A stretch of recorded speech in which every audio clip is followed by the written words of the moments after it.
আসসালামু আলাইকুম প্রিয় এইচএসসি এবং আলিম ব্যাচের শিক্ষার্থীরা, আজকে আমি তোমাদেরকে আইসিটির চতুর্থ অধ্যায় নিয়ে আলোচনা করব। তবে কোনটা নিয়ে আলোচনা করব সেটা হচ্ছে, তোমাদের অনেকের কাছেই কিন্তু চতুর্থ অধ্যায় এবং পঞ্চম অধ্যায়টা ভয় লাগে। এটা স্টুডেন্টের উপর ভেরি করে, কারোর কাছে তৃতীয় অধ্যায় হার্ড লাগে, কারোর কাছে পঞ্চম অধ্যায় হার্ড লাগে, আবার কারোর কাছে চতুর্থ অধ্যায়টাও হার্ড লাগে। এখানে আমরা আজকে খুব বেসিক না, বেসিক আমি অন্যদিন দেখাবো। আজকের ক্লাসটা হচ্ছে তাদের জন্য যারা HTML কিছু করেছো কিন্তু জটিল জায়গাটুকু করতে পারছো না, সেই অংশটা আজকে আমরা দেখব। ঠিক আছে, জটিল জায়গাটা কোন দুইটা ক্ষেত্রে তৈরি হয় সেটা আমরা বলছি। একটা হলো যে যখন টেবিল আমাদেরকে করতে দেয় এবং লিস্ট যখন করতে দেয়, লিস্টের ক্ষেত্রে যদি একাধিক ধরনের লিস্টগুলো আসে এবং টেবিল করার ক্ষেত্রে যেন রো কলাম বিভিন্নভাবে যদি চলে আসে, তখন সেটা আমাদের কাছে করতে ঝামেলায় পড়তে হয়। তাহলে এইটা কিভাবে সলভ করব এবং খুব দ্রুত কিভাবে করা যায় সেটা আজকে আমরা দেখব। আর আজকের ক্লাসে আমরা লিস্ট নিয়ে আলোচনা করব, অন্য কোনো একটা ক্লাসে আল্লাহ চাইলে আমরা টেবিলের অংশটা নিয়ে আলোচনা করব। তো এই ক্লাসটুকু করলে আশা করি তুমি অল্প সময়ে HTML লিস্ট অংশে যে কোনোভাবেই যদি তোমাকে দেয়, ঘুরিয়ে পেঁচিয়ে তুমি সেটা কনফার্ম করতে পারবে। ঠিক আছে, তাহলে চলো আমরা শুরু করি। যেহেতু আজকে ক্লাসটা বেসিক না, তাহলে বেসিক নিয়ে আমি কথা বলবো না, তাহলে শুধুমাত্র ডিরেক্ট আমি ওখানে চলে যাব এবং বডি পার্টটা নিয়ে আমরা আলোচনা করব। ওকে, তাহলে প্রথমত আমরা জানি HTML অংশ যখন HTML কোড লিখতে যাই, কমন যে বিষয়টা থাকে HTML দিয়ে শুরু করতে হয় এবং একটা পর্যায়ে যখন আমার কোড শেষ হয়ে যায়, এইভাবে একটা স্লাইড দিয়ে HTML দিয়ে আমাকে আবার শেষ করতে হয়, তাই না? আচ্ছা, এবং HTML কোডের সব সময়ের জন্য আমরা জানি দুইটা পার্ট থাকে, একটা হেড পার্ট আর একটা বডি পার্ট। ঠিক আছে, একটা হচ্ছে হেড এবং এই হেড পার্টটা একটা পর্যায়ে কি হয়, ক্লোজ হয়ে যায়, এবং যে অংশটাতে আসলে কাজ করতে হয় সেটা হচ্ছে বডি পার্ট, তাই না? আমরা এই বডি পার্টের মধ্যে বাকি জিনিসগুলো আমরা লিখি। আচ্ছা, এই হেড অংশের মধ্যে আর কি থাকে, টাইটেল দেওয়া থাকে, টুকটাক যেগুলো দরকার সেগুলো থাকে, ওটা নিয়ে অন্য কোনো কথা থাকবে। আজকে আমরা বডি অংশে কি লিখবো লিস্টের ক্ষেত্রে ডিরেক্ট আমি সেখানে চলে যাচ্ছি। তাহলে আমি এখন বডি অংশের মধ্যে অংশগুলো লিখবো, বাট পরীক্ষা হলে তোমাকে অবশ্যই এখান থেকে শুরু করে পুরোটা সবই তোমাকে দিয়ে দিতে হবে। ঠিক আছে, তাহলে চলো আমরা শুরু করি। প্রথমে এটার জন্য আমরা প্রশ্নতে চলে যাই। প্রশ্ন কেমন থাকতে পারে, ধরো আমরা এমন এক ধরনের লিস্টের কথা বলছি যেখানে 1 দিয়ে প্রথমে দেওয়া আছে বাংলা দেশ। ঠিক আছে, এরপর এখানে 2 দিয়ে দেয়া আছে ইন্ডিয়া। ওকে, আচ্ছা, বাংলাদেশের ভিতরে এইখানে লেখা আছে, এইখানে এরকম দিয়ে দেয়া আছে ঢাকা, অর্থাৎ এখানে ধরো কিছু বিভাগ উল্লেখ করা আছে। তারপরে ধরো তারপরে একটা বিভাগ দেওয়া আছে রংপুর। ঠিক আছে, আচ্ছা, ইন্ডিয়ার ভিতরে ধরো এরকম দেওয়া আছে, যেরকম একটা দিয়ে কি দেওয়া আছে,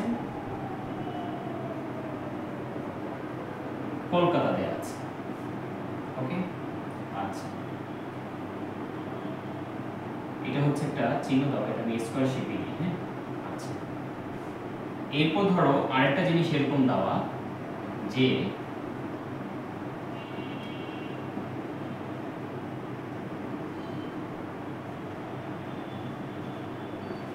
USA এবং নিচে লেখা যে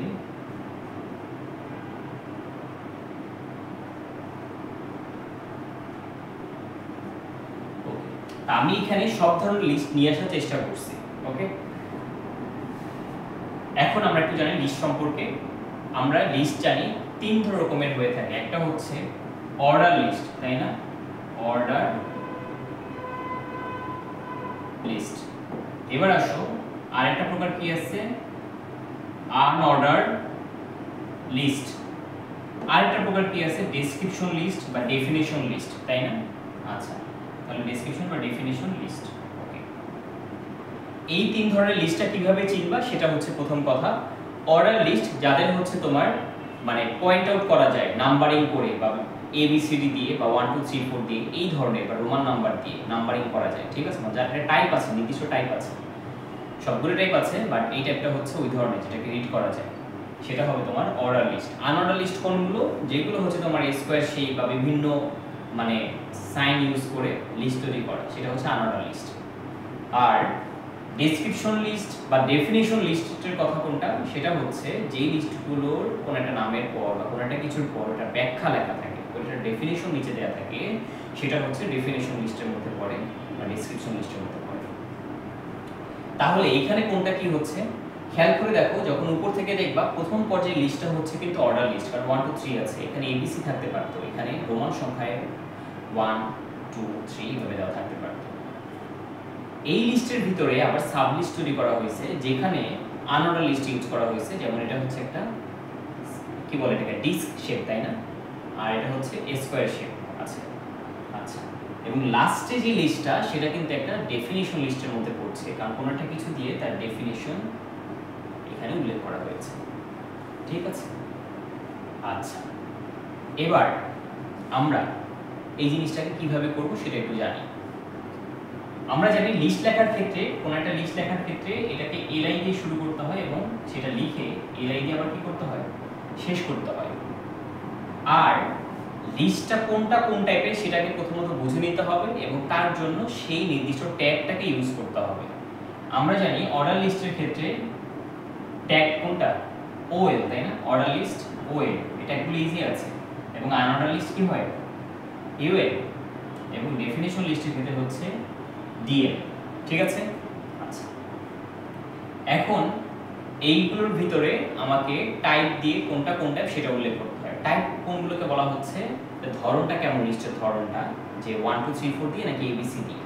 যেমন এই লিস্টে যদি কথা বলি, এখানে 1 2 3 আছে, তার মানে টাইপ হচ্ছে 1 2 3। তাহলে আমি এখানে টাইপ লিখে যদি 1 লিখে দিই, তাহলে 1 2 3 হয়ে অটোমেটিক লিস্টটা কাউন্টিং এভাবেই আসবে। আর আনঅর্ডার লিস্টে যদি এরকম সার্কেল শেপ ভরা থাকে তাহলে এটাকে ডিস্ক বলে, তাই না? আনঅর্ডার লিস্টে যদি আমরা একটু আঁকি, দেখো কি কি ধরনের হতে পারে। যদি এরকম সার্কেল দিয়ে ভরা থাকে তাহলে এটাকে বলা হয় কি, ডিস্ক শেপ। আর যখন এমন থাকে তখন এটাকে কি বলা হয়, সার্কেল শেপ। ঠিক আছে? আর যখন এমন থাকে তখন এটাকে বলা হয় স্কয়ার শেপ,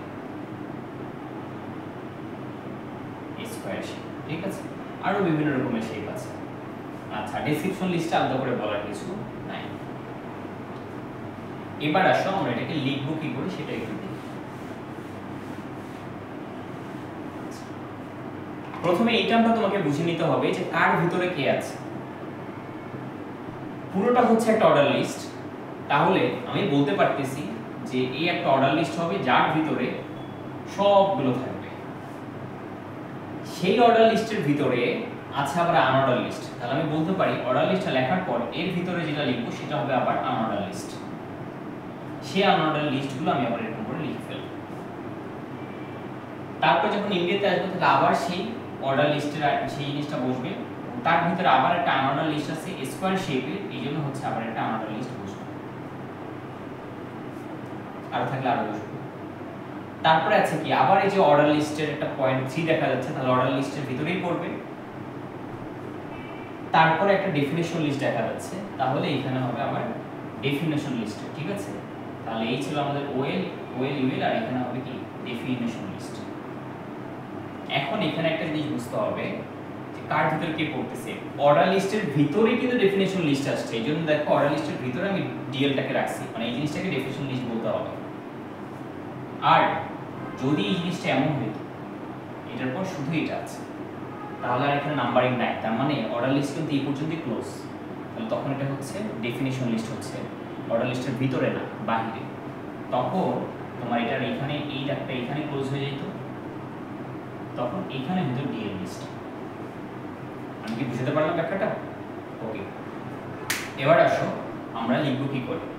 ডেফিনিশন লিস্ট লেখার সিস্টেমটা কি, ডেফিনিশনের টাইটেলটাকে বলতে হয় ডিটি, ডেফিনিশনের বা ডেসক্রিপশনের টাইটেল, ডেফিনিশন লিস্টের টাইটেল, এবং এটাকে বলতে হয় ডেফিনিশন লিস্টের ডেসক্রিপশন, তাই না? তাহলে ডিডি, নিচেটা লিখতে হয় ডিডি ট্যাগের ভিতরে, আর উপরেরটাকে লিখতে হয় ডিটি ট্যাগের ভিতরে, আর এইগুলোতে এলআই দিয়ে লিখতে হয়।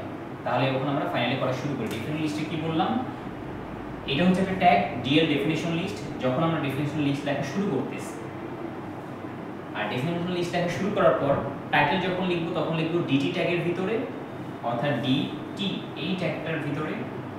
আর যখন এটা লিখবো তখন লিখবো ডিডি ট্যাগের ভিতরে, যেটা হচ্ছে ডেফিনিশন লিস্টের ডেসক্রিপশন।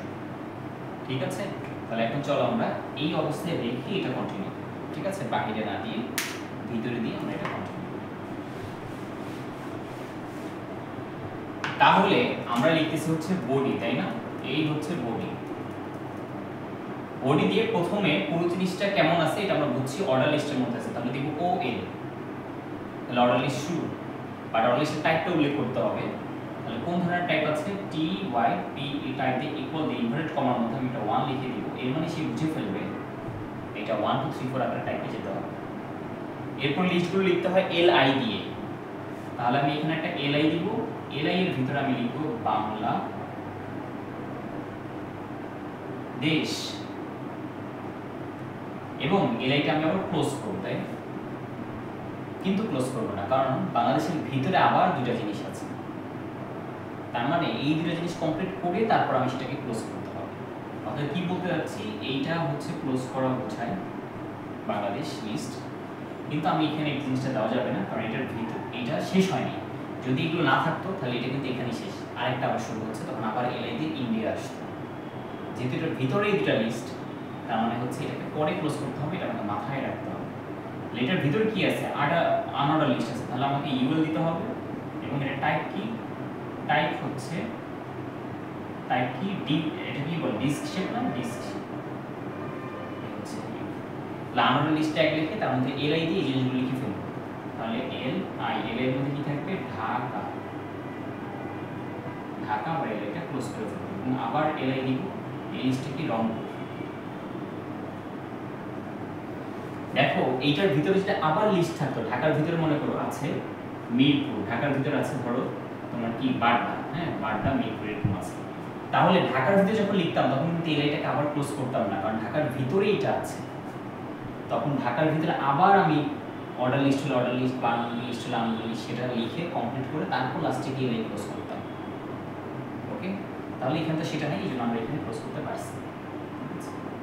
ওকে, যেমনটা বাংলাদেশের ক্ষেত্রে এলআই ক্লোজ করতে পারেনি, এর ভিতরে এটা। ওকে, রংপুর, রংপুর দিয়ে হচ্ছে রংপুরের ভিতরে কিছু নেই, এলআই দিয়ে ক্লোজ করলাম। এখন আমাকে ধাপে ধাপে ক্লোজ করতে হবে। এটা ছিল আনঅর্ডার লিস্ট, আনঅর্ডার লিস্ট কিন্তু এখানে শেষ, এই আনঅর্ডার লিস্ট আবার পরেরটা চলে আসছে, এটা পরের কাহিনী, তা আমার লিস্ট কিন্তু এখানে শেষ। তাহলে হচ্ছে ইউএলটাকে ক্লোজ করলাম। এবার এই ইউএলটা কার ভিতরে ছিল, বাংলাদেশের ভিতরে, সেই এলআই কিন্তু বাংলাদেশের কাজ শেষ, তাহলে আমাকে বাংলাদেশের এলআইটাকে ক্লোজ করতে হবে। এই হচ্ছে বাংলাদেশের এলআইটাকে ক্লোজ আমি করলাম। বাংলাদেশের পর কে আসছে, ইন্ডিয়া, তাহলে স্বাভাবিকভাবে আবার লিস্ট দিয়ে ইন্ডিয়া শুরু হবে, এই হচ্ছে আমি লিস্ট দিলাম, দিয়ে এটার মধ্যে থাকবে কি ইন্ডিয়া।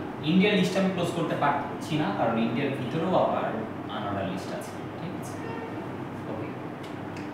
এখন যেহেতু তোমরা বুঝছো যে আবার আনঅর্ডার লিস্ট দিয়ে করতে হবে, তাহলে আমরা এখানে করি যে এখানে আবার একটা ইউএল দিতে হবে, ইউএল দিয়ে টাইপ দিতে হবে, টাইপ দিয়ে কি দিতে হবে, কি টাইপ, এটা স্কয়ার শেপের টাইপ, তাই না, স্কয়ার শেপের টাইপ আমি লিখলাম না, তোমরা বুঝলেই হলো। এরপরে আসো ইউএল এর পর আনঅর্ডার লিস্টের পর এটার ভিতরে একটা এলআই দিতে হবে, তাহলে হচ্ছে এল আই দিলাম, যার ভিতরে কি আছে কলকাতা, এবং এলআইটাকে ক্লোজ করলাম।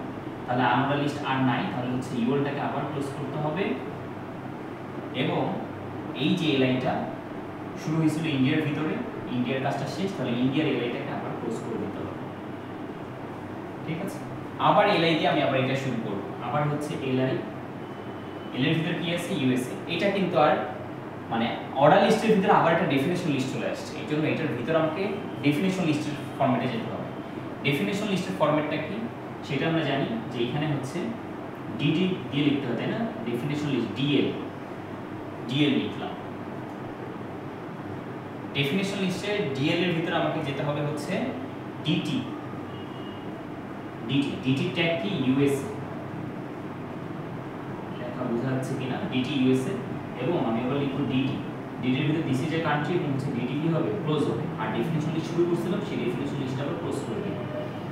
আর এটার এলআই শুরু হয়েছিল অর্ডার লিস্টের কারণে, সেই এলআইটাকে আবার আমি ক্লোজ করে দিই। অর্থাৎ আমি যেভাবে লিখছি তুমি যদি এইভাবে সিকোয়েন্স ফলো করে লেখো, কে শুরু হচ্ছে কে শেষ হচ্ছে তুমি ধরতে পারবে। দেখো এলআই শুরু এলআই ক্লোজ, এলআই শুরু এলআই ক্লোজ, এলআই শুরু এলআই ক্লোজ, এই যে ডিএল শুরু ডিএল ক্লোজ, তারপরে যে ডিটি ডিটি, এই যে আমি বরাবর করে লেখার চেষ্টা করছি। ঠিক আছে, অর্ডার লিস্ট, আনঅর্ডার লিস্ট শুরু, আনঅর্ডার লিস্ট ক্লোজ।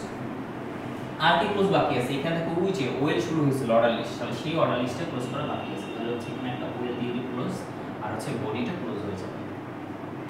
ঠিক আছে, আচ্ছা এখন তোমাদের প্যাচ লাগে কোথায় সেটা হইতেছে যখন এটা দেখো, দেখার পর যখন উপর থেকে এত কিছু দেখবে, দেখে তোমার কাছে ঘিজিবিজি লাগবে, কি কি লিখা হয়েছে না লিখা হয়েছে এরকম টাইপের ফিল হবে।